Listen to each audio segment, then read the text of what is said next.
Morning, guys. All right, so we got these two deep pour projects, and it's time to see how they turned out. So first off, we got the coffee table.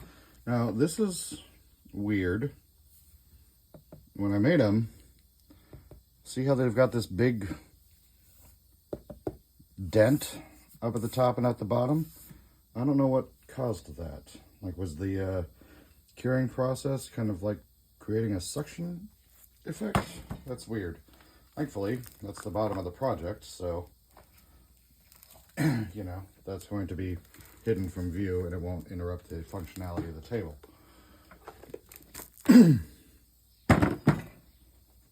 Stay.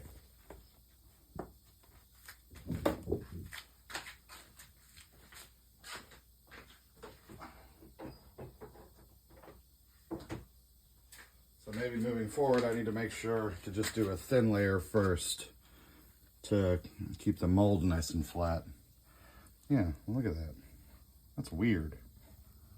There's a groove in my table. 2 grooves, in fact.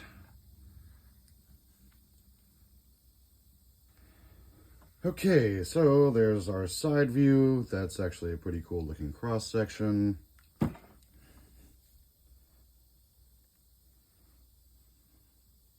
You know, I was thinking about like having my neighbor wrap the sides in wood, but now that I can see that cross section, I'm definitely not going to do that. Very cool.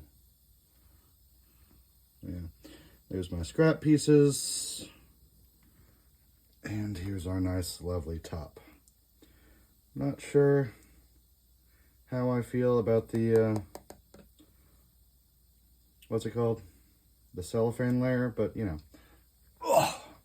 it is what it be. All right. And now for this obnoxious thing.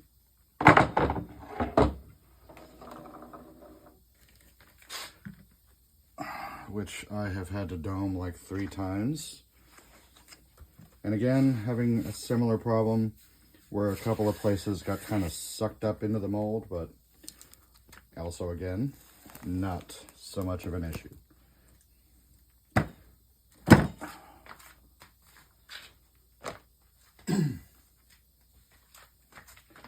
Okie dokie. So, a lot of filing to do along the sides of this one, but here we have it.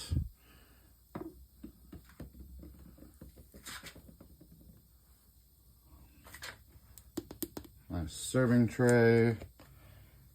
Cool detail work on the back. What the fuck is that? I actually have a sharp edge underneath the bottom of this one. That's weird. All right. Note to self, moving forward, for a small, thin base layer before doing any work on these large molds. Cool. But a little Hellfire Kitty serving tray. Okay, that's it for these big ass pieces. I'll be back in a sec.